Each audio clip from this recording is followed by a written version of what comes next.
어릴 적 우리 집은 무척 가난했다. 부모님은 내가 가지고 싶은 게 있다 해도 절대 사주지 않으셨고, 옷이나 학용품 같은 건 주변 이웃집에서 물려받은 것을 받아 사용했다. 태어날 때부터 물려받은 물건만 써온 나는 부모님께 딱히 불만을 갖진 않았다. 하지만 딱 하나 싫은 게 있었는데 그것은 바로 물려받은 책상이었다. 그 책상은 물려받은 물건인데도 새 것처럼 반짝였다. 비록 물려받은 것이지만 나에게 처음 책상이 생겼다는 기쁜 마음에 자주 책상에 앉아 책을 읽었다. 하지만 책상을 받고 일주일 정도 지났을 무렵 나에게 이상한 일이 생겨났다. 평소처럼 의자에 앉아 책상에서 책을 읽는데 오른쪽 다리에 서늘한 감각이 느껴졌다. 하지만 책을 읽는데 집중했기 때문에 다리에 느껴지는 감각에 크게 신경 쓰진 않았다. 다리를 살짝 빼서 서늘한 감각이 느껴지지 않게 할 뿐이었다.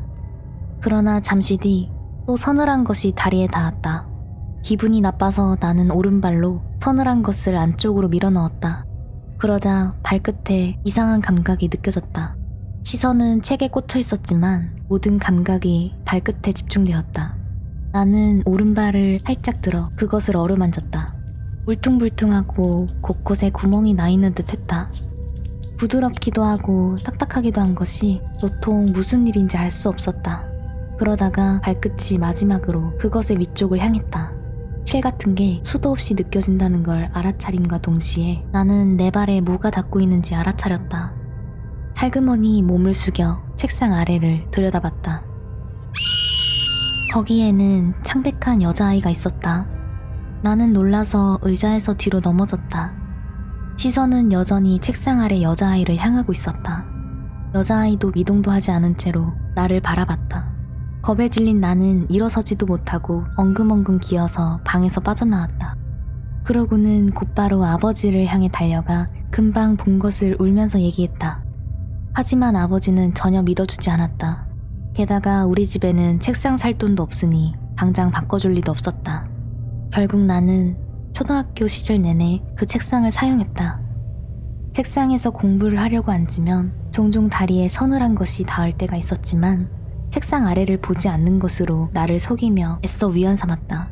중학생이 된 후 나는 어머니에게 내가 쓰고 있는 책상은 누구에게 받아왔냐고 슬쩍 물어보았다. 어머니는 조금 당황해 하시더니 그 책상은 지수네 집에서 받아온 거야. 라고 말해주셨다. 지수와 나는 같은 유치원을 다녔던 친구였다. 초등학교에 입학하기 며칠 전 지수는 강에 떨어져 죽었다. 지수는 입학 전부터 내가 지금 쓰고 있는 책상에서 공부하며 앞으로 시작될 학교 생활을 기대했던 것이 아니었을까. 사정을 알게 된 나는 책상 아래에 있는 지수가 더는 무섭지 않았다. 지수의 몫만큼 내가 더 열심히 공부하자고 다짐했다. 얼마 지나지 않아 중학생이 되었고 친구들 사이에선 가방에 귀여운 인형을 메고 다니는 것이 유행했다. 나도 귀여운 인형을 매달고 싶었지만 부모님께서는 인형은 사치라며 절대 사주시지 않았다. 어린 마음에 오기가 생긴 나는 인형을 갖고 싶다고 아버지에게 떼를 썼다. 그러자 아버지는 조금만 기다려라 라고 말했다. 몇 주 뒤 아버지는 유행 중인 캐릭터 인형을 하나 건네주었다. 또 물려받은 물건이었지만 크게 신경 쓰지 않았다.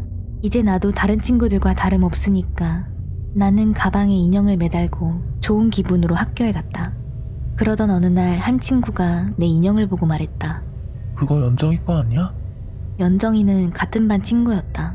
인형을 모으는 취미가 있어 학교에 자주 들고 와 반 친구들에게 자랑했던 기억이 난다. 하지만 연정이는 얼마 전 죽었다. 학교에서 돌아오다 강에 빠져 죽었다고 한다.